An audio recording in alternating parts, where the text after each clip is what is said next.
অসভ্য লোক। চুমা দেওয়ার সময় শরম লাগে না? যত শরম লাগে খালি সমের কোলে উঠতে গেলেই। আর কখনো যদি নিচ থেকে আপনার কাছে গিয়েছি না। নাজির হাসল। ভোরের হাওয়া শরীরে লাগাই ভালা। মিশ্রি মুখ ফিরিয়ে চুপচাপ দাঁড়িয়ে রইল। নীরবতা নাজিরের ভালো লাগে না। কিছু একটা ভেবে পুনরায় পড়ল। ঘরের কাছে একটা পায়খানা বানাইতে হইব। কেন? যেটা আছে সেটা কি সমস্যা? বর্ষাকালে প্যাকের মধ্যে ক্যাম্পে এত দূর যাইবা? কয়দিন পর পেট তো আটার বস্তার মতো হইয়া যাইব। তখন তো হাঁটতে পারবা না। আপনি যা শুরু করেছেন, দুনিয়াতে আর কারো বাচ্চা হয় না বুঝি? আমগো তো প্রথমেই হইব। ঘরে গেলাম। সূর্যটারে ঠিকঠাক উঠতে দাও। দুজনার কথার মধ্যে ফটক দিয়ে কেউ ভেতরে প্রবেশ করলো। নারী দেহের আপাদমস্তক চাদর দিয়ে ঢাকা।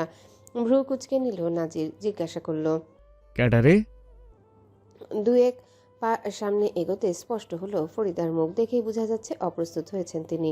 আমতা আমতা করে বললেন, আমি বাতের বিষে বাঁচি না, তাই ঝাড়ফুঁকের লাইগা মেম্বারের কাছে গেছিলাম।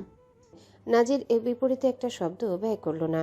ভালো করে আপাদমস্তক চেয়ে দেখলো। এক হাতে ছোট্ট একটা সরিষার তেলের শিশি এবং কায়তন দেখা যাচ্ছে। ওতে যে তাবিজ আছে তা সে নিশ্চিত। চাদরের নিচে সেগুলো লুকিয়ে ফেললেন ফরিদা। কোনো দিকে না তাকিয়ে চলে গেলেন ঘরে। মিশ্রি বলল, ব্যথার জন্য ঝাড়ফুঁক দেওয়ার উপকারিতা আছে। আমার দাদি এসব ভালো পারে। একবার গাছ থেকে পড়ে ছোট ভাইজানের পা মচকে গিয়েছিল। তখন দাদি সুরা পড়ে সরিষার তেল লবণ দিয়ে এক টানা ঝাড়ফুঁক দিতেই আল্লাহর রহমতে ভালো হয়ে গিয়েছিল। নাজির ঘরের দিকে যেতে যেতে শান্ত কণ্ঠে বলল, এই মহিলা ঝাড় ফুক না, কবিরাজ আর ফকির বাবারে বিশ্বাস করে। নিজের ভাইয়ের খোঁজের লাইগা কবিরাজের কাছে গেছিল। মেম্বারনি কখনো তেল পরা তাবিজ দেয় না, শুধু সকাল বিকাল 2 বেলা ঝাইরা দেয়। মিশ্রি দৌড়ে গিয়ে স্বামীর হাত টেনে ধরল। অবাক কণ্ঠে প্রশংসা করে বলল, আপনি তো খুব বুদ্ধিমান লোক। এই আর নতুন কি? অযথা লাফালাফি করেন না। ভোরের আলো ফুটতে দেরি হলো না। রাতের চেয়ে এখন দিন বড়। এই সময় গ্রামের মানুষদের ব্যস্ততা থাকে বেশি। প্রতিটি বাড়িতে বাড়িতে চলে নতুন ধান তোলার কাজ। চৈত্রের খরা পড়েছে। দিক বিদিক পানি শূন্য খাখা মরুভূমি। অনেকের জমির ধান প্রায় নষ্ট হওয়ার পথে, আবার অনেকে ইতিমধ্যে শুরু করে দিয়েছে ধান কাটার কাজ। নাজির শুরু করবে সপ্তাহখানেক পর, তারই প্রস্তুতি নিচ্ছে। বাড়ির বউয়েরা উঠোন ঝাড়ু দিয়ে রোদে শুকাতে দিল গাছের পাতা। মর্জিনা মাচা থেকে জাহিদকে দিয়ে বড় বড় মটকা আর ধান সেদ্ধ করার পাতিল নামিয়েছেন। পুত্রবধূকে তাগাদা দিয়ে বললেন, ওই যে চুলার উপর ছাই আছে, যাও পুষ্কনি থেকে ডেকটি মাইজা আনো। শিউলি মুখ ভার করলো। মেয়েটা অলস ফাঁকিবাজ। কাজের কথা শুনলেই মাথা ঘুরায়। মিনমিনে স্বরে বলল, আম্মা, মাত্র উঠান ঝাড়ু দিছি, হাতে অনেক বিষ। তোমার হাতের বিষ আমি ছুডাইমু, যাও মাইজা আনো। তার কোনো বাহানা কাজে দিল না। শাশুড়ির ধমকে বাধ্য হয়ে চলে গেল পাতিল মাজতে। মর্জিনা মুরগির খোপের কাছে গেলেন। মা মুরগিটা এবার 1 ডজন বাচ্চা দিয়েছে। হেরে গলায় বললেন, এমন একটা পোলার বউ আনছি যে নড়লে চললেই 60 বছরের বুড়ি লাহান মজায় বিষ করে। বিয়ার আগে ঠিকই বাপ মায় গুনগান করছে, আমগো মাইয়া সব জানে সব পারে। অযথা বাড়তি গুনগান করার কি দরকার আছিল? কেউ কি বাড়ির পোলার বউ আইনা ঘরে সাজাইয়া রাইখা দেয়? কতগুলা বছর একলা একলা এই সংসার সামলাইছি, এখন আর বয়স আছে? শাড়ির আঁচলে মুখ গুজে শালিক হাসছে। মিস্ত্রি তার কাঁধে থাপ্পড় মেরে বলল, যদি দেখে হাসছিস তাহলে তোকেও ধুয়ে দেবে। তাও হাসি থামতাছে না। এইটা বাড়ি না রঙ্গমঞ্চ? দুই যা প্রত্যেক দিন যা শুরু করে। এরা এমনই। বড়টা মিনমিনে শয়তান, ছোটটা ঝগড়ুটে। 2 দিন পর পর ওর সাথে ঝগড়া হাতাহাতি না করলে শান্তিই পায় না। হ্যাগো পোলার বডির লাইগা দুঃখ লাগে। ভাগ্যিস আমাকে হরি নাই। হাসতে হাসতে রান্নাঘরে চলে গেল সে। চুলায় পানির পাতিল বসিয়ে রেখে এসেছে। মিস্ত্রি নড়ল না, বারান্দায় চুপ করে বসে থাকলো। সকালের রান্না কিছুক্ষণ আগে শেষ হয়েছে। ওপাশে ফরিদা বসে ধনিয়া বাছছেন, রোদে শুকাতে দিবেন। বিথি শুকনো নারিকেল কাঠি থেকে পাতা ছাড়াচ্ছে। মর্জিনার মুখ নামুক রেডিও তবুও থামল না। আকাশে চিল উড়ে বেড়াচ্ছে। এখন খোপ থেকে বাচ্চাসহ মুরগি বের করলে চিলে থাবা দিতে পারে, তাই খোপের দরজা আটকে ঘরে যেতে যেতে ফের বললেন, এক একটা পাডা পয়দা করছি, সবচেয়ে বড় পাডা হইল গিয়া মেজোডা। কইছি এইবার তোর পালা, বিয়া করাইয়া আমারে শান্তি দে। কয় বৈশাখের পর করমু, ধানের কাম শেষ হইলে করমু। পাডার ঘরের পাডা ধানের কাম কি তুই আর তোর বাপে করস? মন্ডায় চায় 2 বেলা জাডা দিয়া বাইরাই, পোলা পাইন হইলেও জ্বালা, না হইলেও জ্বালা। নওশাদ ঘুম থেকে উঠে হাত মুখ ধুয়ে এলো। বারান্দায় উঠতেই কেউ তার সামনে ধরলো গামছা। তাকাতে দেখতে পেল হাসি মুখে শালিক দাঁড়িয়ে আছে। গামছা নিয়ে মুখ মুছে বলল, এত খাতিরদারির প্রয়োজন নেই, এটুকু কাজ আমি নিজেই করতে পারি। গামছাটা হাত থেকে কেড়ে নিয়ে দড়িতে মেলে দিল শালিক। নিয়ে এলো চায়ের কাপ, হাতে ধরিয়ে দিয়ে বলল, জামাইয়ের খাতিরদারি করবো না তো কার খাতিরদারি করবো? কয়দিন পর পাষাণের মতো ঠিকই তো আমারে থুইয়া দূর দেশে যাইবেন গা, তখন আমি একলা একলা থাকবো কেমনে? এখনই কষ্ট হচ্ছে? তো হইব না, বিয়ার পর মন দিয়ে একটু সংসারও করতে পারলাম না। কবে না কবে আবার দেশে আইবেন। আমি চলে গেলে তুমি বাপের বাড়ি চলেছ, একা একা এখানে থেকে কি করবে? শ্বশুর ভিটে ছাইরা এক পাও নরুম না। বাঁচলে এনেই বাঁচমু, মরলে এনেই মরমু। স্বামী থাকুক আর না থাকুক। আমি তো শুনছি অনেক শিক্ষিত, তাইলে দেশের বাইরে যাইতে হইব কেন? দরকার হলে ডাইল ভাত খামু, তবু আমারে থুইয়া যাইয়েন না। কেদারায় বসে চায়ের কাপে চুমুক দিল নওশাদ। বিয়ের 2 দিন পর থেকে সে বুঝেছে মেয়েটা ভীষণ আহ্লাদির সাথে মিশুকো। নওশাদ কম কথা বললেও সে নিজে থেকেই বেশি বকে। বুঝিয়ে বলল, সব কিছু জমা দেওয়া শেষ, তাই এখন আর পিছু হটা যাবে না। তাই অনেক টাকা খরচ করেছে। তাইলে আমার কি হইব? বিয়ে কি না জেনে করেছো? তোমার বাবা জানতেন সব। স্ত্রী হিসেবে যা আবদার করার করো, কিন্তু এইসব আবদার করবে না। শালিকের মন খারাপ হলো, মুখ বাঁকিয়ে বলল, আমনে খারাপ লোক, বউর লগে কেমন ব্যবহার করতে হয় জানেন না, এর লাইগাই আপনার বউ টিকে না। নওশাদ চমকে তাকালো, দাঁতে দাঁত পিষে বলল, কি বললে? এই মেয়ে, দাঁড়াও বলছি। শালিক দাঁড়ালো না, চলে গেল মিস্ত্রির কাছে। বাড়ির আঙিনায় বেশ কতক মরিচ গাছ লাগিয়েছিল মিস্ত্রি। সেই গাছে এখন মরিচ ধরেছে। নাজির আবার ঝাল ছাড়া খেতে পারে না, বিশেষ করে মরিচ কামড়ে ভাত খেতে খুব পছন্দ করে। ঘরে ভাত বেড়ে রেখে এসেছে মিস্ত্রি, এখন গাছ থেকে মরিচ নিতে এসেছে। মরিচ তোলার সময় খেয়াল করলো গাছের গোড়ার মাটি আলগা। শালিক বলল, ভাইজান তোরে ডাকে, এনে কি করস? মরিচ নিতে এসেছিলাম, কিন্তু মাটি আলগা কেন? মনে হয় মুরগিতে খুঁড়ছে। দেখে তো তা মনে হচ্ছে না। কৌতূহল নিয়ে সেদিকে হাত বাড়ালো মিস্ত্রি। দেখেই বোঝা যাচ্ছে নিড়ানি দিয়ে কেউ ইচ্ছে করে মাটি আলগা করে হাত দিয়ে চাপা দিয়েছে। কি করতেছ মাইয়া? হাত গুটিয়ে সামনে তাকালো মিস্ত্রি। আতঙ্কিত ফরিদা দৌড়ে এলেন তাদের কাছে। চাপা ক্ষোভ প্রকাশ করে বললেন, কি করো দুইজনে? যা ইচ্ছে করি, আপনার কি? মুখে মুখে তর্ক, সাহস তো কম না? হ্যাঁ, এই কথা তো আমার বলা উচিত। আপনার সাহস তো কম না? এত গলার জোর আসে কোত্থেকে? চুপসে গেলেন ফরিদা। আশেপাশে তাকিয়ে সাবধান হয়ে বললেন, তোমার পেড়ে না পোলা পাইন? হঠাৎ উপর হইতাছিলা, তাই মেজাজটা খারাপ হইয়া গেছিল। এই অবস্থায় উপর হওয়া ভালো না, পোলা পাইনের ক্ষতি হইতে পারে। মিস্ত্রির হুঁশ ফিরল। অজান্তেই হাত চলে গেল পেটে। মিনমিনে স্বরে বলল, মাটি আলগা দেখে। ছুড়ো জনের ছাগলের পাড়া লাইগা উল্টিয়া গেছিল, তাই আমি নিড়ানি দিয়া মাটি সরাইয়া ঠিক করছি। কথা বাড়ালো না মিস্ত্রি।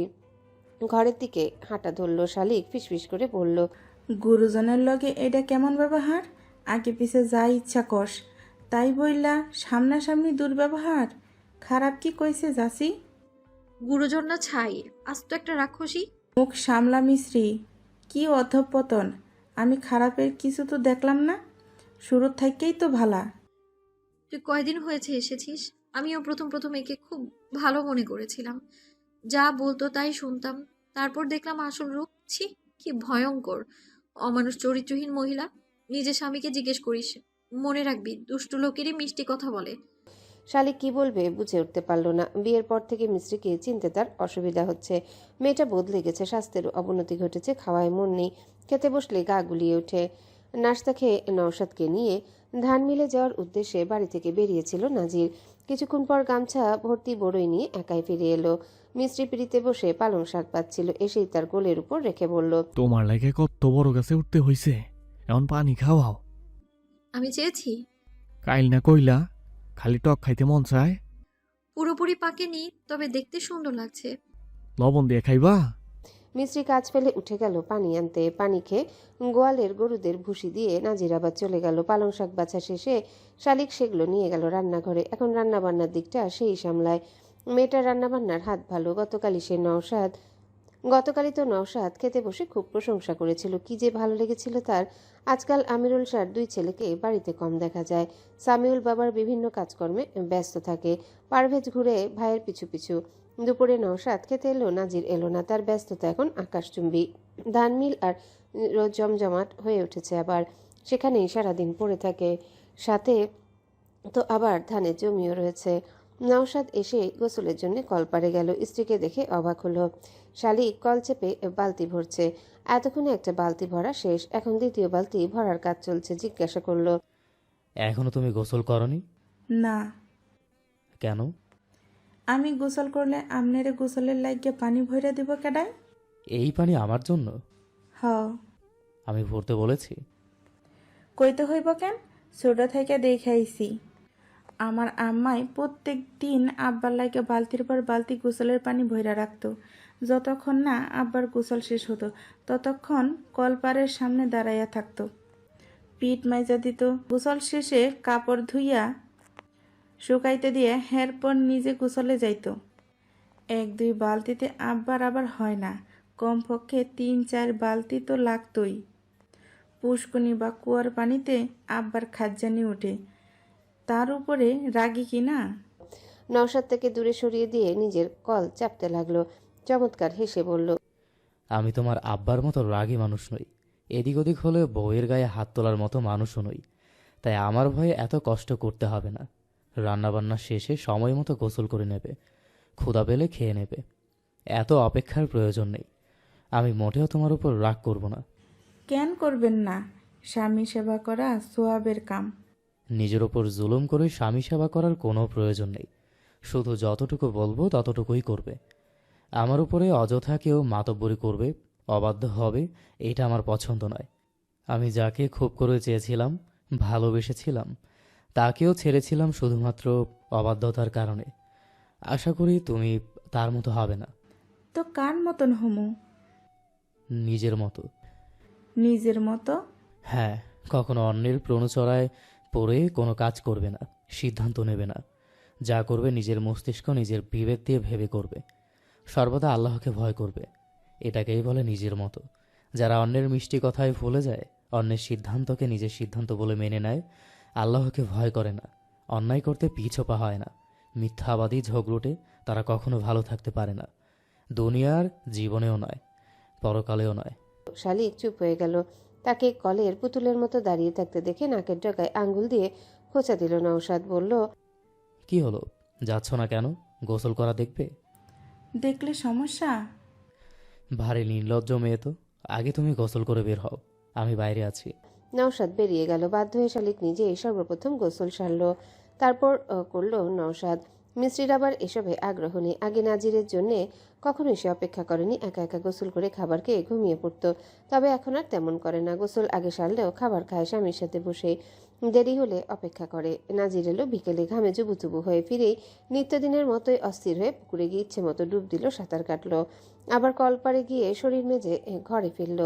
মিস্ত্রি গামছা নিয়ে এগিয়ে আসতে সে বসে পড়ল বিছানায়। স্বামীর ভেজা চুল মুছে দিতে দিতে মিস্ত্রি শাসন করে বলল, আমার একটা কথাও শোনেন না। পেটে কিছু পড়েছে নাকি সেই সকালে বাড়ি থেকে যা খেয়ে বেরিয়েছিলেন তাই? না চা বিস্কুট খাইবা? এসবে পেট ভরে আপনি দিন দিন অসহ্যকর হয়ে যাচ্ছেন। নিজের কোনো খেয়ালই নেই। আমার লাইগা তুমি আসো না? মিস্ত্রি দীর্ঘশ্বাস ফেলল। রোজ এক কথা কানের কাছে ঘ্যান ঘ্যান করলেও লোকটা শোনে না। মিষ্টি মিষ্টি কথা বলে থামিয়ে দেয়। নাজির তাকে যেতে দিল না। কাছে বসিয়ে জড়িয়ে ধরে কাঁধে থুতনি ঠেকালো। শরীর ভীষণ ক্লান্ত। কয়েক ক্রোশ পথ হেঁটে মিলে গিয়েছে। আবার এসেছে। বাইরে কি রোদ! কিন্তু তাদের সেই সুখ কারো হয়তো সহ্য হলো না। যখনই নাজির একটু সুখে থাকতে চায়, উপরে উঠতে চায়, তখনই তার আপন মানুষরা টেনে ছেঁচড়ে তাকে নিচে নামাতে ব্যস্ত হয়ে পড়ে। চৈত্রের সপ্তাহখানেক পরের কথা। ধান ঘরে তোলার প্রস্তুতি চলছে। হঠাৎ একদিন রাতের আধারে খেতে ভয়াবহ আগুন লেগে ফসলগুলো পুড়ে নষ্ট হয়ে গেল। সেই রাতে ধান মিলেও মুখোশধারী কিছু লোক আগুন লাগাতে গিয়ে ব্যর্থ হয়ে মিল্টন আর লতিফকে গুরুতর জখম করে পালালো। লোক মারফত ভোর হতে সেই খবর পৌঁছে গেল সাবাড়ির অন্দরে। নাজির সকালের নাস্তা ফেলে ছুটল। চারিদিকে সোনালি ফসলের মাঝে তার এক টুকরো জমি বিধ্বস্ত হয়ে আছে। ছাই ছাড়া কিছুই দেখা যায় না। বাতাসে ভেসে বেড়াচ্ছে কালো ধোয়া। নাজিরের হাত পা অবশ হয়ে এলো। ওখানেই সে বসে পড়ল। জীবনে বহু চড়াই উতরাই পার করে আসা নাজির সত্যি সত্যি এবার ভেঙে পড়ল। তার অর্ধেক জমি সামাদ মিয়ার কাছে বন্ধক রাখা, যা পুঁজি ছিল সব চাষাবাদের পেছনে খরচ করেছে।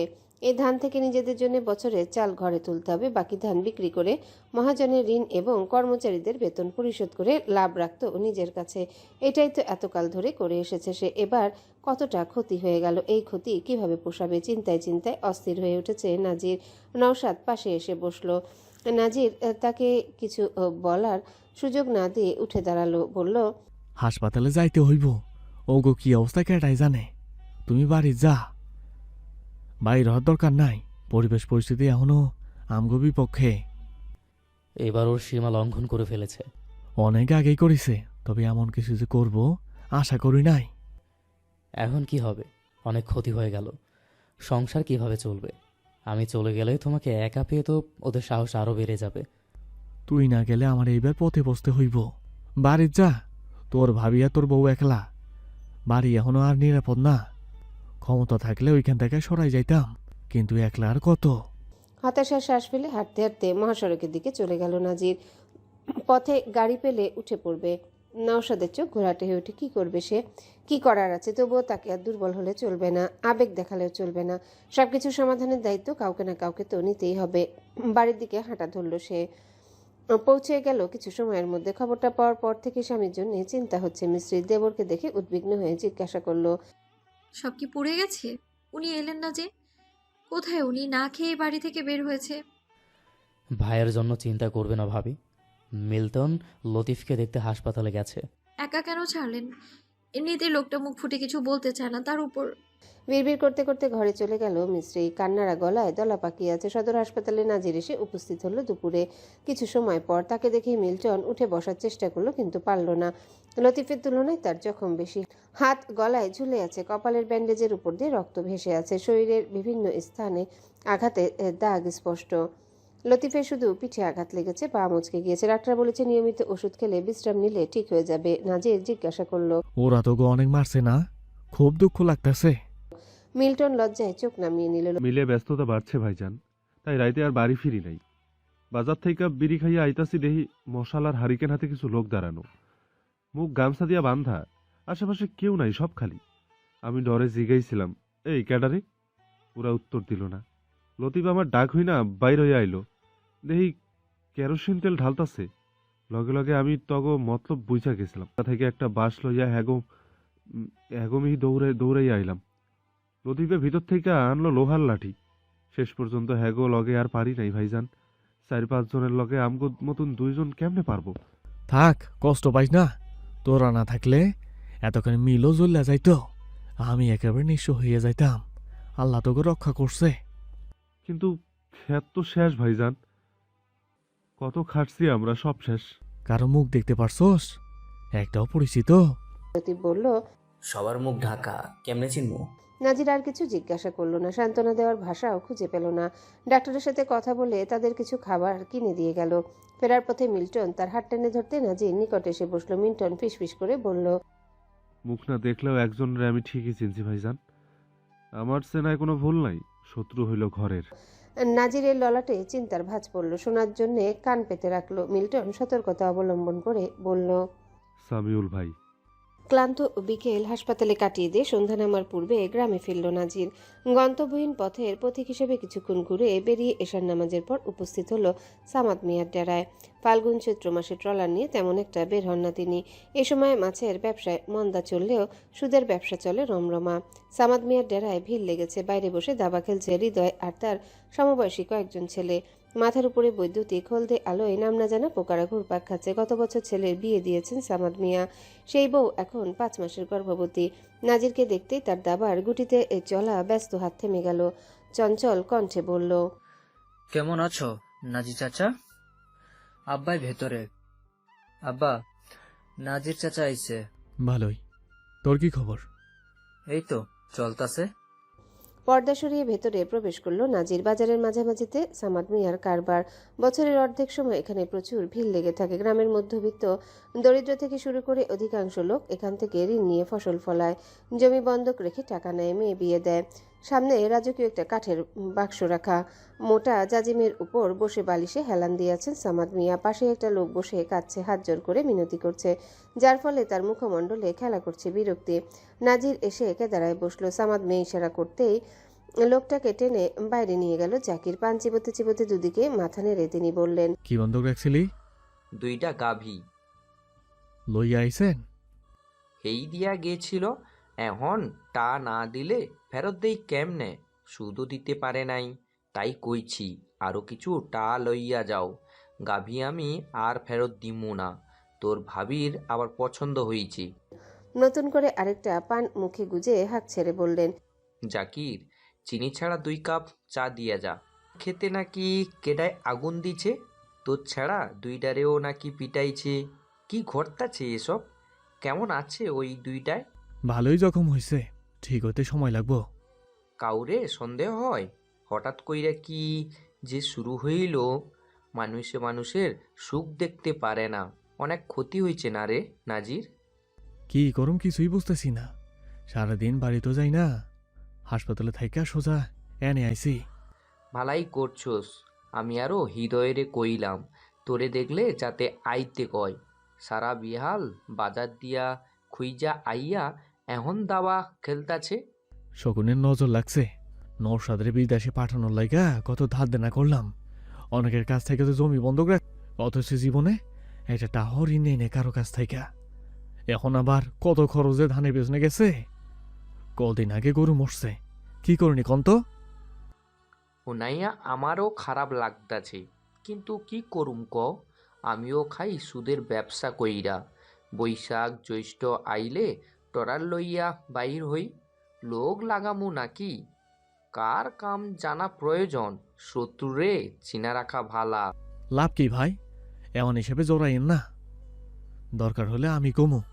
ইতস্তত করে নাজির পুনরায় বলল, সময় আর একটু বাড়াইয়া দেওয়া যায় না? সামাদ মিয়ার মুখখানা মলিন হলো। কি কস? এমনে করলে ব্যবসা টিকবো? আমি কি ঋণ খেলাবের মানুষ? প্রয়োজন হলে দ্বিগুণ ফিরাই দিব না হয়? তোর যেই অবস্থা, এখন আরো টাহার প্রয়োজন। শুনছি তোর বউ নাকি পোয়াতি। এই সময়ে ভালামন্দ খাওয়া লাগে। আবার ভাইটাও তো বিয়া করছে। যতদিন না বিদেশে যায় ততদিন তোরই চালাইতে হইব। কেমনে শোধ করবি? এর থাইকা লেখাপড়া কইরা জমি আমারে দিয়া দে, আমি ভালা দাম দিয়া নিব। এই ব্যবসা আমার লাগে অন্তত করেন না ভাই। শরীরে যতদিন রক্ত আছে ততদিন নাজির না খাইয়া মরতে হইব না। আমি কি পরিস্থিতি থেকে উঠা দাঁড়াইছি আপনি খুব ভালো করে জানেন। গলে এখনো গরু আছে, খাসি আছে, সামনের ঈদে বিক্রি করবো। মিল জমজমার চলতেছে, কদিন পর আরো জমবো। নৌসাদের 2 ছাড়াবো, ভালো এক কোম্পানির কাম পাইছে। মাঝখানে পর ওইও রোজগার করব। মানুষের জীবনে সবসময় যেমন ভালো দিন থাকে না, তেমন খারাপও দিন থাকে না। আপনি তো শিখাইছেন ভাই। জাকির চা দিয়ে গেল। সামাদ মিয়া খাটদানে পিক ফেলে চায়ে চুমুক দিয়ে মাথা নাড়লেন। তোরে আমি বিশ্বাস করি, আমি চাই তোর অনেক উন্নতি হোক, কিন্তু নিজের ধান্দার কথাও তো ভাবতে হইব। তবে চাপ নেইস না, এমনই টা দিতে কই নাই, কত সময় পইড়া রইছি। নাজিরের নিজেকে অসহায় লাগছে, এত অসহায় যে শেষ কবে সে হয়েছিল মনে পড়ে না। সামাদ মিয়া নিজের ব্যবসা নিয়ে কথা বলতে লাগলেন। অন্যমনস্ক নাজিরের শ্রবণনালীতে সেসব পৌঁছালো না। তার চিন্তা বাড়ছে, মনে হচ্ছে মাথা ফেটে যাবে। ঘরে যা চাল আছে তা মাসখানেক পর শেষ হয়ে যাবে। এবছর চাল কিনেই খেতে হবে। মিল্টন লতিফের চিকিৎসার খরচও বহন করতে হবে। তার জন্যই তো আজ ওদের এই দুরবস্থা। সামাদ মিয়া বেশ কয়েকবার ডাকলেন তাকে, শেষে আলতো ধাক্কা দিয়ে বললেন, কিরে, কই হারাইয়া গেছস? ধান ভাঙলো নাজিরের। আমতা আমতা করলো, কিন্তু যথোপযুক্ত জবাব দিতে পারল না। সামাদ মিয়া দূরত্ব মিটি আরেকটু কাছে ঘেঁষলেন, সতর্ক কণ্ঠে বলে উঠলেন, আমার মনে হয় তোর চাচা গো কারোর হাত আছে। বুঝি না এই চাচা জাতটা খারাপ কেন? নিজের রক্তের লগে এত বেইমানি কেমনে করে? কেন মনে হইল? মনে না হওয়ার কি আছে? তাছাড়া আর কেডাই করব? সবাই তো তোগরে ডরায়। আগ বাড়াইয়া শত্রু হইতে যাইব কেন? কি কোন মুকন, ঘরের শত্রু দমন করা কঠিন। তা ঠিক, দুনিয়ার প্রত্যেক বাড়িতে এই একই সমস্যা। আমার বাপ মরতে না মরতেই আমার চাচাতো চাচায়ও সেই সুযোগটা লুটতে আইছিল। ভাবছিল সবুরে পোলা সামাদ একলা হেরে সহজে ঠেকানো যাইব, তাই 2 দিন পর আইলো ভিটে বাড়ি ভোগ দখল করতো। এই ঘটনাটা শুনছিলাম, পুলিশে নাকি আমরা তার খুনের দায়ে ধরে লয়ে গেছে। ভয়ের বদলে সামাদ মিয়া হেসে কুটি কুটি হলেন। তুই আপনা লোক, তোর কাছে আর কি লুকামু? সাইলার ঘরের সাইলের পোলাগো লইয়া আমার বাপের ভিটে জমি দখল করতে আইছিল। আমি দিছি বাধা, তাই আমারে সব্বার সামনে চটকানো মারছিল। তুই তো জানোস আমি লোভী প্রকৃতির মানুষ। টাহা সম্পদ আমার যৌবনের প্রথম প্রেম। বয়স কম, তাই রাগা ছিল বেশি। তখন রহমত চাচা জাকিরে ডাইকা আইনা লাঠি নিয়া গেলাম আটকাইতে। কি কাইজা মারামারি যে লাগলো সেই দিন! সাইলাই আমার পিঠে জোরে বাড়ি মারছিল। আমিও রাগের মাথায় জায়গা মতো দিয়েছিলাম বাঁশের কঞ্চি ঢুকাইয়া।